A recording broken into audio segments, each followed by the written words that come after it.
May bagong development na naman na posibleng magdulot ng panibagong tensyon sa pagitan ng Pilipinas at China. Pero ang mas nakakagulat, hindi na West Philippine Sea ang sentro ng usapan.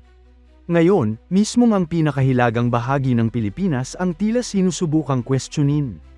Paano kung sabihin ng China na hindi talaga pagmamay-ari ng Pilipinas ang Batanes? Paano kung gamitin nila ang mga akademiko, historiador, at legal experts para gumawa ng panibagong argumento na pabor sa kanilang territorial claims? Ito ba ay simpleng academic discussion lang? O isa na naman itong bahagi ng mas malaking strategy ng Beijing na unti-unting baguhin ang pananaw ng mundo tungkol sa kanilang inaangking mga teritoryo? Iyan ang pag-uusapan natin ngayon. Kung bago ka pa lang sa channel, huwag kalimutang mag-subscribe at pindutin ang notification bell para lagi kang updated sa mga pinakabagong balita tungkol sa Philippine defense at military modernization. Kamakailan, isang symposium ang isinagawa sa Guangzhou, China noong katapusan ng Hunyo. Ang event na ito ay pinangunahan ng Jinan University at dinaluhan ng humigit kumulang 100 Chinese researchers mula sa iba't ibang universidad at research institutes. Ang naging conclusion nila ay agad na naging kontrobersyal. Ayon sa kanilang inilabas na pahayag, wala raw sapat na historical at legal basis ang pamamahala ng Pilipinas sa Batanes Islands. Sa halip, iginiit nila na ang Batanes ay natural na extension ng Taiwan at dahil inaangkin ng People's Republic of China ang Taiwan bilang bahagi ng kanilang teritoryo, ang Batanes umano ay dapat ding mapasailalim sa soberanya ng China.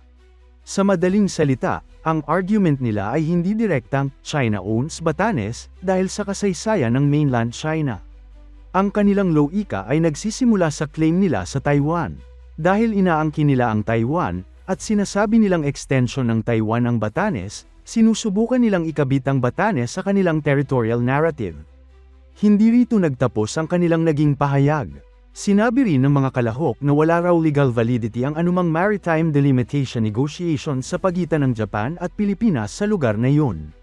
Kapansin-pansin na isinagawa ang symposium ilang araw lamang matapos ang Japan-Philippines Summit kung saan muling pinagtibay ng dalawang bansa ang kanilang kooperasyon sa seguridad at maritime affairs.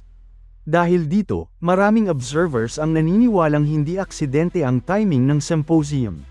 Mas lalong naging usap-usapan ng isyong ito dahil noong nakaraang buwan ay nagkaroon ng mga ulat tungkol sa patrol activities ng Chinese vessel sa silangang bahagi ng Taiwan. Para sa ilang security analysts, maaaring bahagi ito ng tinatawag na gray zone operations. Ano nga ba ang ibig sabihin nito? Ang gray zone strategy ay mga hakbang na hindi umaabot sa direktang digmaan pero sapat para unti-unting baguhin ang sitwasyon sa pabor ng isang bansa. Hindi ito invasion. Hindi rin ito open conflict.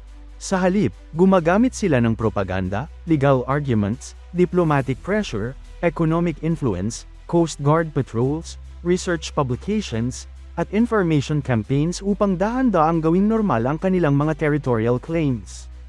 Ito ang tinatawag ng marami bilang lawfare. Sa lawfare, sinusubukang gamitin ng batas, historical interpretation, academic publications, at legal narratives bilang sandata upang suportahan ang geopolitical objectives. Hindi bago ang ganitong taktika. Sa usapin ng South China Sea, ilang taon nang naglalabas ang China ng mga mapa, historical documents, academic papers, at iba't ibang legal interpretations upang suportahan ang kanilang 9-dash line noon, at ngayon naman ay ang kanilang bagong standard map. Kahit pa noong magkaroon ng arbitral ruling noong 2016 na pumabor sa Pilipinas, patuloy pa rin ang Beijing sa pagpapalaganap ng sarili nilang interpretasyon. Ngayon, tila may panibagong direksyon ang kanilang narrative. Hindi lamang dagat ang pinag-uusapan kundi pati mga isla. Ngunit mahalagang linawin ang isang bagay. Sa ngayon, wala pang opisyal na pahayag ang Chinese government na nagsasabing opisyal nilang inaangkin ang Batanes. Ang lumabas ay mula sa symposium ng mga Chinese scholars. Pero ayon sa ilang eksperto, hindi ito dapat balewalain.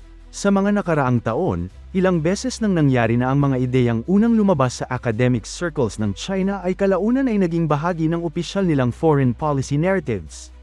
Hindi man ito agad-agad, unti-unti itong inuulit ng state media, government-affiliated think tanks, at iba pang opisyal na institusyon. Kaya para sa maraming observers, mahalagang bantayan ang ganitong mga development. Ano nga ba ang kahalagahan ng Batanes? Kung titingnan ng mapa, napakalapit nito sa Taiwan. Ang Batanes ang nagsisilbing pinakahilagang lalawigan ng Pilipinas at isa sa pinakamahalagang strategic locations ng bansa. Matatagpuan ito malapit sa Bashi Channel, isang napakahalagang maritime passage. Ang Bashi Channel ang isa sa pangunahing ruta ng mga barkong pangkalakalan at military vessels na naglalayag sa pagitan ng Pacific Ocean at South China Sea. Hindi lamang mga barko ang gumagamit nito. Mahalaga rin ito para sa submarine operations ng iba't ibang bansa. Kung sakaling magkaroon ng anumang military conflict sa Taiwan Strait, malaking posibilidad na magiging kritikal din ang paligid ng Batanes. Dahil dito, lalong tumataas ang strategic value ng lalawigang ito. Hindi rin lihim na nitong mga nakaraang taon ay mas naging aktibo ang defense cooperation ng Pilipinas at Estados Unidos sa hilagang bahagi ng bansa. Kasama rito ang pagpapalawak ng military access sa ilang lokasyon sa ilalim ng Enhanced Defense Cooperation Agreement o EDCA. Isa rin ang Batanes sa mga lugar na madalas pag-usapan pagdating sa humanitarian assistance, disaster response, at regional security planning. Dahil dito, hindi nakapagtataka kung bakit nagiging sentro rin ito ng geopolitical discussions. Ngunit pagdating sa usaping legal, nananatiling malinaw ang posisyon ng Pilipinas.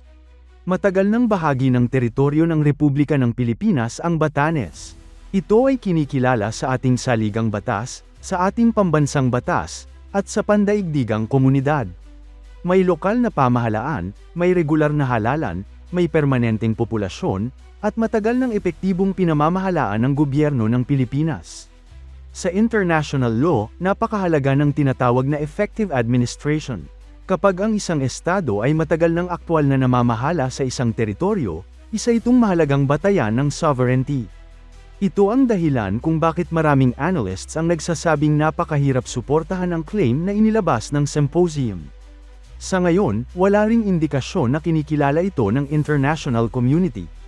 Gayunpaman, ipinapakita ng pangyayaring ito kung paano nagbabago ang modernong geopolitical competition. Hindi na lamang ito tungkol sa pagpapadala ng barko o eroplano. Kasama na rito ang information campaigns, legal arguments, academic conferences, media narratives, at public opinion. Sa panahon ngayon, ang labanan ay hindi lang sa dagat. Labanan din ito ng impormasyon, labanan ng kasaysayan, at labanan ng interpretasyon ng batas. Habang patuloy na umiinit ang sitwasyon sa Indo-Pacific, malamang na makakakita pa tayo ng mga ganitong klaseng hakbang mula sa iba't ibang bansa. Ang mahalaga ay manatiling mapanuri ang publiko at alamin ang pagkakaiba ng academic opinion, political messaging, at opisyal na pulisya ng isang estado. Sa huli, ang Batanes ay nananatiling bahagi ng teritoryo ng Republika ng Pilipinas, at anumang bagong claim o narrative ay tiyak na susuriing mabuti ng pamahalaan at ng international community. Ano ang masasabi ninyo sa bagong development na ito? Sa tingin ba ninyo, isa lamang ba itong academic exercise, o bahagi na ito ng mas malawak na lawfare strategy ng China? Ibahagi ang inyong opinyon sa comment section.